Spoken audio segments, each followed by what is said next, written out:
Segundo oro para Francia. La judoka Clarisse Agbenienou ganó su primera medalla dorada olímpica en la final de judo femenino. Tenemos reporte con nuestra enviada especial a los Juegos Olímpicos de Tokio. En Hong Kong, un joven de 24 años de edad es el primer condenado con la polémica Ley de Seguridad Nacional. Tong Jin-kit fue encontrado culpable de terrorismo e incitar a la secesión. Tenemos detalles del juicio desde Beijing. Seúl y Pyongyang retomaron los canales de comunicación luego de 13 meses de silencio. Ambos líderes acordaron restablecer la confianza mutua y desarrollar sus relaciones lo antes posible.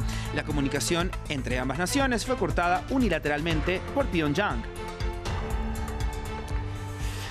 Muy buen día, gracias por continuar con nosotros en France 24. Soy Raúl Blanco y como siempre un gusto saludarlos. Comenzamos con noticias que nos llegan desde Tokio porque la francesa Clarisse Agbenienou ganó su primer oro olímpico en la final de judo femenino desde la capital japonesa. Nuestra enviada especial Natalia Ruiz con todos los detalles.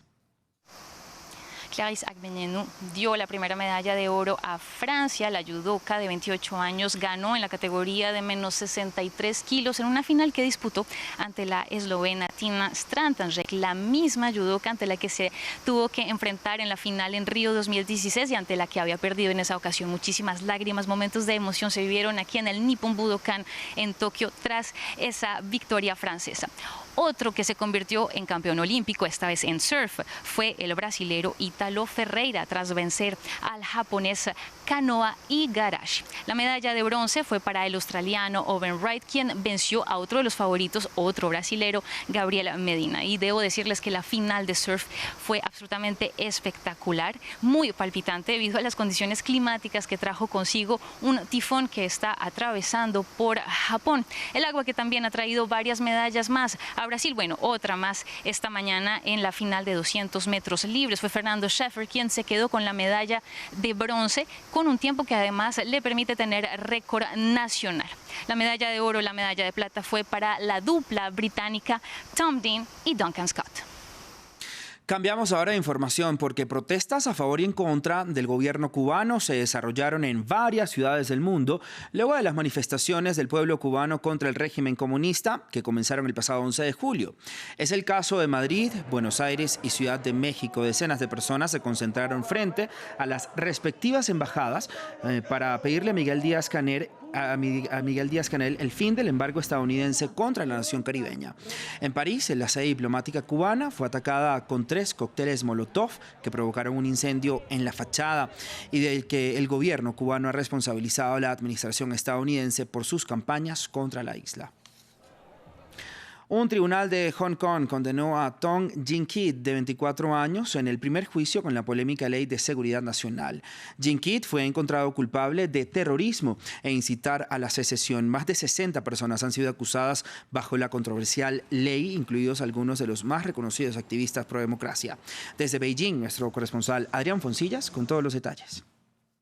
Se llama Leon Tong Jin-kit, tiene 24 años, trabajaba en un restaurante y será recordado como el primer condenado por la Ley de Seguridad Nacional de Hong Kong. El joven ha sido declarado culpable esta tarde de los delitos de incitación a la secesión y terrorismo y en los próximos días se dará a conocer su condena que podría alcanzar la cadena perpetua. La sentencia condenatoria se daba por descontada porque los hechos habían quedado grabados en unas imágenes que dieron la vuelta al mundo. El joven, a bordo de una motocicleta de gran cilindrada, arrolló a los 3 policías que intentaban detenerle y les causó graves heridas. Así que el debate jurídico se centraba en la bandera que estaba llevando en esos momentos en la que se leía «Liberad Hong Kong, la revolución de nuestros días», uno de los eslóganes más célebres de las protestas violentas del año anterior. El tribunal ha sentado que esa bandera incitaba a la secesión, uno de los delitos más graves según la nueva ley. Bajo esa ley aprobada por Pekín hace 13 meses, se ha detenido a 138 personas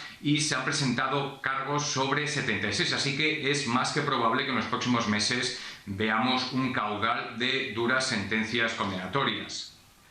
Seguimos en Asia. Seúl y Pyongyang retomaron los canales de comunicación luego de 13 meses de silencio y tras varios intercambios de cartas. El surcoreano Moon Jae-in y el norcoreano Kim Jong-un acordaron mejorar los lazos. La comunicación entre ambas naciones fue cortada unilateralmente por Pyongyang en rechazo por el envío de propaganda contraria al régimen por parte de activistas desde el sur. Veamos el informe. 잘 들리십니까? Un funcionario de Corea del Sur habló con el norte en la línea directa intercoreana por primera vez desde junio del año pasado. Dado que ahora se han restablecido las líneas de enlace de comunicación intercoreanas, espero que podamos seguir dando buenas noticias al resto del mundo. La presidencia de Corea del Sur dijo que los dos líderes, Moon Jae-in y Kim Jong-un, habían decidido normalizar las comunicaciones fronterizas como primer paso para mejorar sus lazos. Los líderes de las dos Coreas han estado intercambiando cartas en múltiples ocasiones desde abril para comunicarse entre sí sobre el tema del restablecimiento de las relaciones intercoreanas. En el proceso, acordaron restaurar primero las líneas de comunicación que habían sido cortadas. La Agencia Estatal de Noticias de Corea del Norte lo describió como un gran paso en la recuperación de la confianza mutua y la promoción de la reconciliación, y que contrasta con la del 16 de junio de 2020, cuando Corea del Norte hizo estallar una oficina de enlace conjunta que estaba vacía en la ciudad fronteriza de Kaesong. Pyongyang se molestó por el fracaso de Seúl en detener a los activistas que lanzaron folletos en su contra a través de la frontera. Los lazos bilaterales se estancaron después de una segunda cumbre fallida en febrero de 2019 entre Kim y el expresidente de Estados Unidos, Donald Trump, una cumbre a la que Moon se había ofrecido a mediar.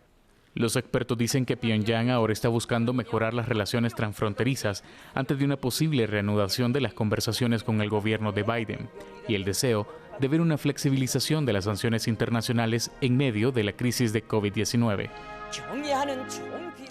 Y el presidente tunecino defendió sus acciones frente a quienes lo acusaban de haber orquestado un golpe de Estado. Kais Saied dijo que tenía el derecho constitucional de despedir al primer ministro y de suspender el Parlamento. Mientras tanto, el partido islamista Ennahda, principal fuerza del legislativo y socio del primer ministro destituido, aceptó celebrar elecciones anticipadas con el fin de proteger la democracia y evitar un régimen autocrático.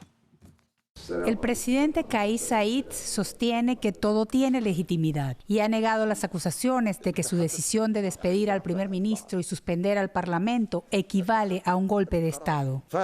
He asumido la responsabilidad. Estoy asumiendo una responsabilidad histórica. Aquellos que afirman que este asunto está relacionado con un golpe de Estado deben revisar sus lecciones en la Constitución.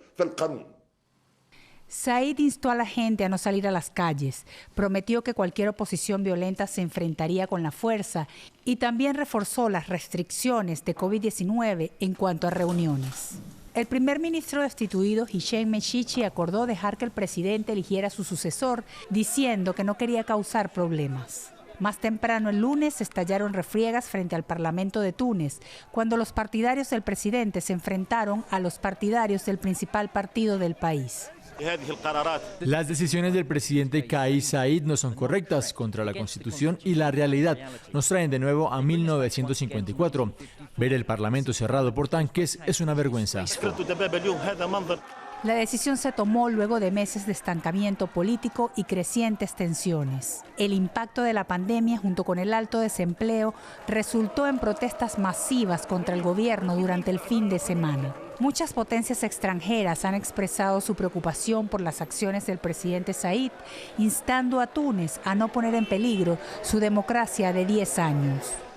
Y el presidente estadounidense Joe Biden confirmó que las tropas de su país dejarán Irak a final de año, aunque permanecerán en esa nación un número indeterminado de soldados para asesorar y entrenar al ejército iraquí. Sin embargo, Biden no especificó el número de efectivos que se quedarán en Irak para continuar la lucha contra el grupo Estado Islámico y para hacer frente a las milicias chiíes aliadas con Teherán y que en los últimos meses han incrementado sus ataques contra tropas estadounidenses.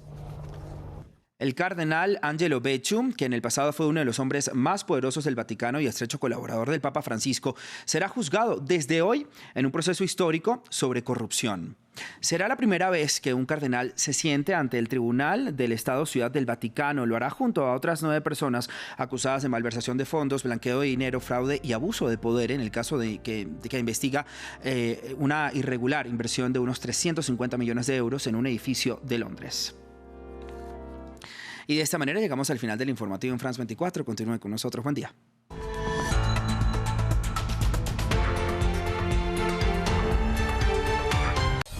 Muy bienvenidos a la entrevista de France. Cada semana